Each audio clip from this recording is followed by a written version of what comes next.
Hola mis amigos queridos, qué alegría saludarles una vez más, aunque sea solo de manera virtual. Me siento emocionado cuando leo los comentarios, veo personas que colocan con toda fe sus pedidos de oración y inmediatamente otras personas entran diciendo que están atendiendo esos pedidos de oración.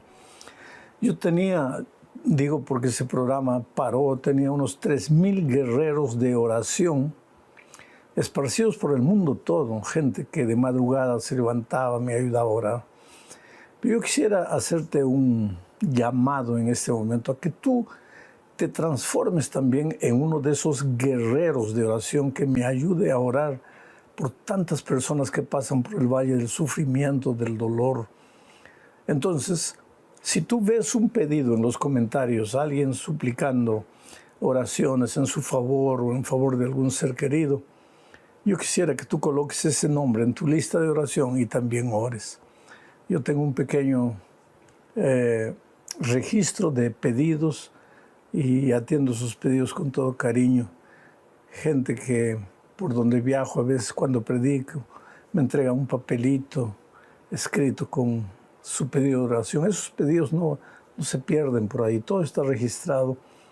Y cuando me rodeo para orar, clamo a Dios por ustedes en las luchas, en las dificultades que enfrentan. Pero quisiera que todos mis amigos que participan conmigo de estos comentarios se vuelvan guerreros de oración. Y entonces no seremos 3,000 en el mundo, seremos miles y miles de cristianos clamando a Dios por milagros en la vida de esas personas que están atravesando por el valle del dolor. Vamos ahora a la lección número 10 para el 6 de diciembre del año 2024. El título de la lección es El camino, la verdad y la vida. Y el propósito de la lección es mostrar los últimos incidentes de la vida del ministerio de Cristo en esta tierra antes de su crucifixión y enseñarnos que el centro del mensaje de Cristo, el centro de todo lo que Jesús hizo en esta tierra, fue colocar en práctica y mostrarnos el plan maravilloso de salvación. Porque estábamos perdidos, queridos, y estamos perdidos sin Cristo. Él vino a mostrarnos el rostro del Padre, el amor del Padre, y a mostrarnos que para Dios, aunque desde nuestro punto de vista humano ya no haya salida para el drama del pecado, para Dios sí hay esperanza. Él te ama y Él confía en ti. Entonces vamos a entrar a la primera parte del estudio hablando del ejemplo que dio Jesús a sus discípulos y por ende también nos dio a nosotros un ejemplo de humildad. Porque en aquellos tiempos, cuando un visitante llegaba a la casa, como los caminos eran polvorientos y las personas usaban solamente sandalias y algunos más pobres caminaban a pie. Yo vi todavía en el África, en una ocasión cuando estaba predicando allá en el corazón de un país africano, gente que había caminado 2, 3 horas a pie por el desierto, con los pies llenos de polvo y con unas grietas abiertas que ya ni sangraban de tan acostumbrados que estaban. Bueno, la gente en los tiempos antiguos era así, no tenían tenis o zapatos para proteger los pies. Entonces, en los tiempos de Cristo, cuando un visitante llegaba a una casa, pues el señor de la casa ordenaba a sus mayordomos lavar los pies de los visitantes. Pero en esta ocasión, cuando ya se reunieron para la última cena, el Señor Jesús y sus discípulos, era una casa vacía. Habían pedido esa casa para realizar la Santa Cena. Nadie lavaba los pies de nadie. El Señor Jesús esperó que algún discípulo tomase la iniciativa, pero tú sabes, los discípulos, mientras Jesús vivía con ellos, siempre estaban luchando sobre quién sería el mayor entre ellos. Cuando Cristo estableciera su reino, ¿quién ocuparía el primer lugar? Nadie estaba preocupado en servir. Nadie estaba preocupado en lavar los pies de los otros. Entonces dice el texto, voy a leer. El texto es largo, pero voy a ir comentando algunos detalles de este texto. Juan capítulo 13, versículos 1 al 5, dice así. Antes de la fiesta de la Pascua, Jesús sabía que su hora había llegado para pasar de este mundo y volver al Padre. Me detengo aquí un poco. Jesús sabía. Oh, querido, tú y yo nacemos, venimos al mundo con la expectativa de vivir. Quisiéramos vivir mucho. Cuanto más viviésemos sería mejor. Es por eso que no aceptamos la muerte de un niño o de un joven, porque quisiéramos vivir mucho. Porque es natural que Dios nos creó para la vida. Pero el Señor Jesucristo vino a esta tierra con la conciencia plena de que Él no había nacido para vivir. Él había nacido para morir. Porque en realidad el ser humano tendría que morir por causa de su pecado. Pero como el ser humano no quería morir y Dios tampoco quería que el hombre muriese, quería salvarlo, la única manera de salvarlo era que alguien muriese en su lugar y Jesús había venido para morir. Por eso el texto dice así, que Jesús sabía que había llegado el momento, la hora, y aceptaba. No digo aceptaba con placer, con júbilo, porque nadie acepta la muerte de esa manera. Pero el Señor Jesús sabía y aceptaba que había venido al mundo para derramar su vida por los pecadores. Sigo leyendo el siguiente versículo. A los suyos que estaban en el mundo, los había amado siempre y los amó hasta el fin. Este es el resumen de la vida de Jesús. Amó. El Señor Jesús te ama, querido. Vuelvo a repetir esta frase que digo siempre. No es palabra bonita. Tú eres la cosa más linda que Dios tiene en esta vida. Dios te ama con un amor que tú jamás serás capaz de entender. Por eso el texto dice aquí, a los suyos que estaban en el mundo. ¿Quiénes son los suyos que estaban en el mundo? Tú pues eres uno de ellos. A los suyos que estaban en el mundo los había amado siempre y los amó hasta el fin. El Señor Jesús te ama siempre, aun cuando estás caminando por caminos que no son los mejores caminos, aun cuando estás haciendo cosas que hieren el corazón de Jesús, Él no deja de amarte. Leo el versículo 2. El diablo ya había puesto en el corazón de Judas Iscariote, hijo de Simón, que entregara a Jesús.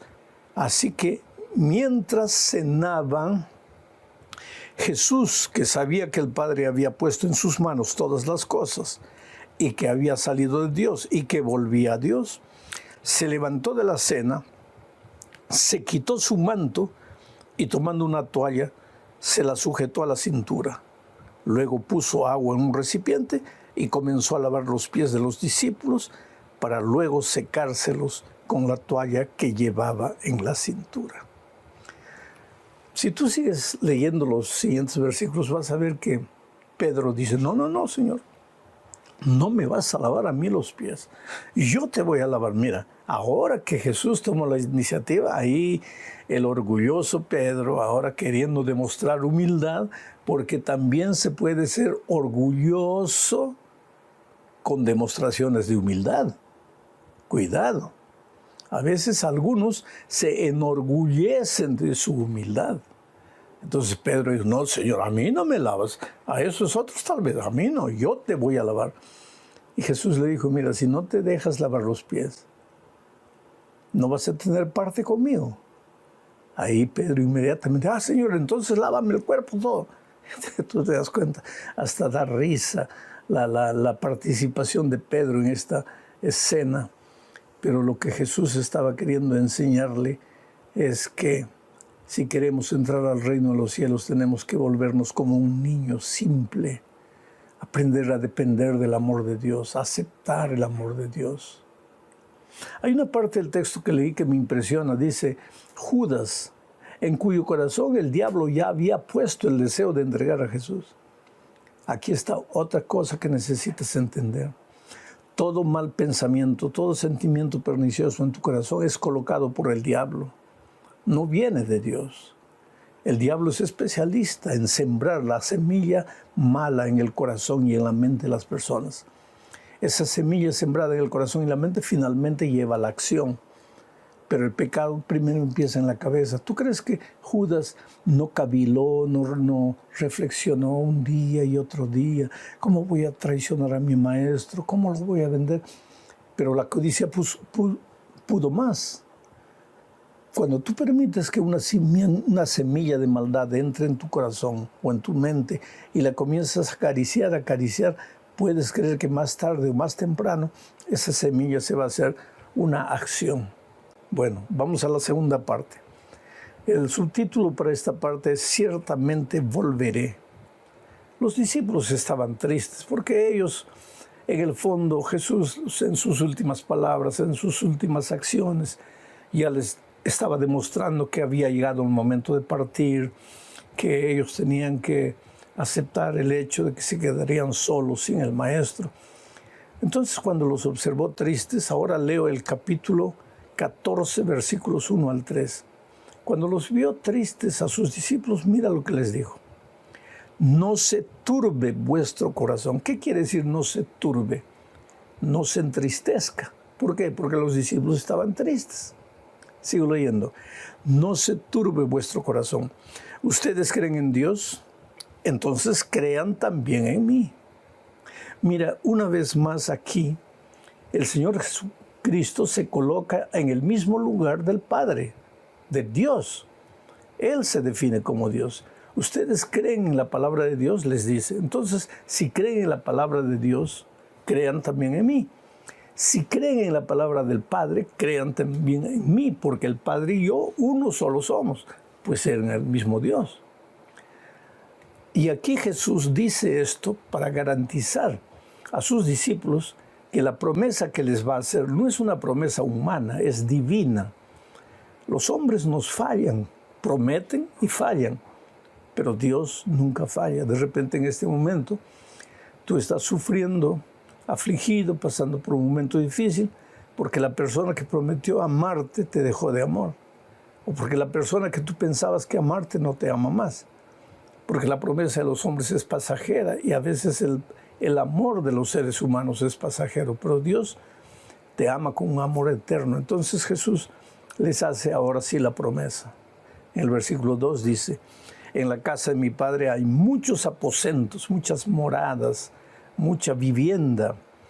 Si así no fuera, ya les hubiera dicho. Así que voy a preparar lugar para ustedes. Y si me voy y les preparo lugar, vendré otra vez y los llevaré conmigo para que donde yo esté, también ustedes estén. En la Biblia hay muchas promesas. Algunos dicen que hay 3,000. Otros dicen que hay 4,000, 5,000, 6,000. Depende cómo tú tomes el texto bíblico. Pero en realidad la Biblia es un libro lleno de promesas. Solo que en la Biblia hay promesas condicionales y hay promesas incondicionales. ¿Cuáles son las promesas condicionales? Tienen una condición. Si tú haces esto, dice Dios, yo hago esto. ¿Y cuáles son las promesas incondicionales? Promesas que no tienen una condición. O sea, cumplas tú la condición o no, la promesa se va a cumplir, es incondicional. Y esta promesa del regreso de Jesús es una promesa incondicional. Jesús va a volver aunque tú quieras, aunque tú no quieras, aunque estés preparado, aunque no lo estés, aunque aceptes, aunque no aceptes. Aunque cumplas la condición de andar en sus caminos o no, Jesús va a volver. Es una promesa incondicional. Y a los discípulos, cuando estaban tristes, les animó Jesús con esta promesa. Y si en este momento tú estás pasando por el valle del dolor, triste, viviendo un drama en tu vida, Jesús te mira a los ojos con cariño, con amor y te dice, hijo, no te entristezcas, este dolor va a pasar porque yo estoy volviendo para colocarle un punto final a la historia del pecado. Vamos ahora a la parte número 3 de este estudio, bajo el subtítulo de Yo soy el camino, la verdad y la vida. Pues Jesús les habló de las moradas en los cielos. Les dijo a los discípulos que estaba yendo y que iba a preparar un lugar, que iba a volver, que los iba a llevar. Entonces Tomás, el más incrédulo de los discípulos, le pregunta, Señor, pero tú te vas, tú sabes cuál es el camino, pero nosotros no. ¿Cuál es el camino para llegar a esas moradas celestiales? Y es que esta promesa de Juan es nuestra pregunta también. Esta pregunta de Juan es la nuestra también. Porque muchas veces nosotros creemos es tan difícil llegar al cielo. ¿Cuánta gente dice, pastor, Tal vez usted, pero yo no. O miras a un hermano piadoso y le dices, tal vez usted, pero yo no. Oh, querido, tú sí, porque tú conoces el camino. Pero pastor, yo no sé cuál es el camino. Entonces, escucha la respuesta del Señor Jesucristo. Tomás le dijo, Señor, no sabemos a dónde vas. ¿Cómo podemos saber el camino? Jesús le dijo, yo soy el camino y la verdad y la vida. Nadie viene al Padre sino por mí. Eso está en Juan 14, 5 y 6. Yo soy el camino. Yo siempre me acuerdo de una historia cuando yo trabajaba en la Amazonía. Trabajé 3 años y al principio, cuando no conocía bien los caminos, escogía un hermano indígena nativo para que me sirviera como guía. Y una vez yo lo vi a mi guía medio confundido, mirando a un lado, mirando al otro lado, porque él iba con un machete en la mano abriendo la trocha, el camino, la trilla en medio de la selva. Y de repente paró. Yo le dije, mira, creo que te has perdido. Y él me dijo, pastor, yo no me pierdo nunca. Yo le dije, pero ahora yo te veo confundido hace rato, creo que estás perdido. Él me dice, pastor, no, yo nunca me pierdo. Le digo, ¿y entonces dónde está el camino? Muéstrame el camino. Y él me mostró la selva cerrada y me dice, pastor, ¿qué camino quiere que le muestre? Aquí no hay camino, aquí el único camino soy yo. Usted sígame, tranquilo, no se preocupe. Ese hombre me enseñó una lección que nunca me voy a olvidar. El único camino en medio de esta selva miserable de pecado es Cristo. Sigue a Jesús. Pero ¿cómo lo seguiré? A través de su palabra. Estudia la Biblia. Estudia la Biblia. Estudia la lección todos los días. Reflexiona en Cristo. Él es el camino. Él te va a llevar por el camino seguro. La parte número 4 habla de yo soy la verdad. Y aquí entendemos que la verdad no es un concepto, porque si Jesucristo dijo, yo soy el camino, entonces el camino no es un concepto, es una persona, Cristo. Si Él dijo, yo soy la verdad no es una idea, es Cristo, es una persona. Cuando Jesús dijo, yo soy el camino, te estaba diciendo, mira, a veces tú dices, yo no sé cómo salvar a mi hijo de las drogas. Yo no sé cómo salvar mi matrimonio. Entonces necesitas conocer el camino para salvar a tu hijo o tu matrimonio. Y el camino es Cristo. Ve a Jesús, vive con Él, deja que Él te guíe y vas a resolver el problema que tienes en el matrimonio o que tienes con tus hijos o que tienes en el empleo o alguna decisión que tienes que tomar y no sabes cuál es el camino. Ve a Jesús, Él te va a orientar. ¿Cómo te va a orientar? Va a colocar calma en tu corazón, paz, y con paz en tu corazón tú vas a ver las cosas mejor y vas a encontrar la solución. Y la verdad es Cristo. Cuando yo te digo necesitas estudiar para conocer la verdad, te estoy diciendo necesitas estudiar la Biblia para conocer a Jesús. Cuando abres la Biblia no busques ideas. Ideas son pasajeras, abstractas. Jesús no es abstracto, es concreto, es una persona maravillosa que está a tu lado. Tú no lo ves en este momento, pero Él está a tu lado en la persona de su Espíritu Santo. Jesús es realidad, es la más linda y bella realidad que los seres humanos podemos haber encontrado en la vida alguna vez. Llegamos ahora a la última parte de este estudio, hablando de las Escrituras y la verdad. Es interesante lo que Jesús dijo en Juan 5, 39 y 40. Mira lo que dice.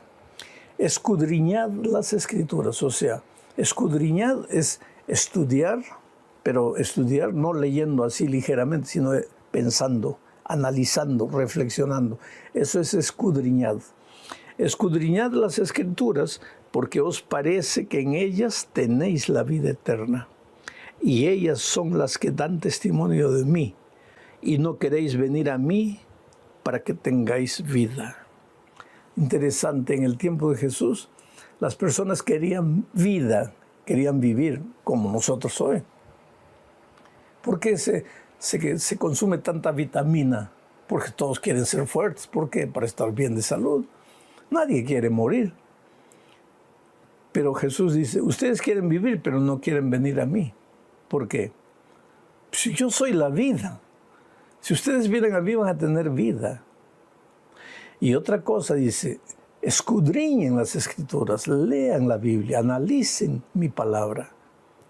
Porque mi palabra testifica de mí, me presenta a mí. No leas la Biblia buscando ideas, buscando argumentos, buscando versículos que te ayuden a defender tu doctrina. No, no. Lee la Biblia para encontrarme a mí. Yo me voy a encontrar contigo en las páginas de la Biblia. Entonces aquí te doy un consejo. Si tú dices, yo quisiera encontrar a Jesús en mi vida, pues ve a las Escrituras. Allá en las Escrituras Jesús tiene un encuentro marcado contigo. Y cuando vas a Él tienes vida. ¿Cómo que tengo vida? ¿Quiere decir que sano del cáncer inmediatamente? No, no, querido. Tienes vida eterna, no esta vida pasajera que tú y yo vamos a morir en algún momento, porque desde que entró el pecado entró la muerte, pero entró la muerte pasajera. Ahora, cuando llegó Cristo a esta tierra, entró la vida eterna. Yo puedo morir mañana, cerrar los ojos, pero con la esperanza de que cuando Cristo venga me voy a levantar. Voy a ver a mis amados de todos los tiempos. ¿Por qué? Porque todos murieron en Cristo. Jesús es el camino. Sigue a Jesús. Jesús es la verdad. Cree en Jesús. Jesús es la vida. Vive con Jesús. Y serás feliz tú y tu casa. Dios te bendiga. Un abrazo.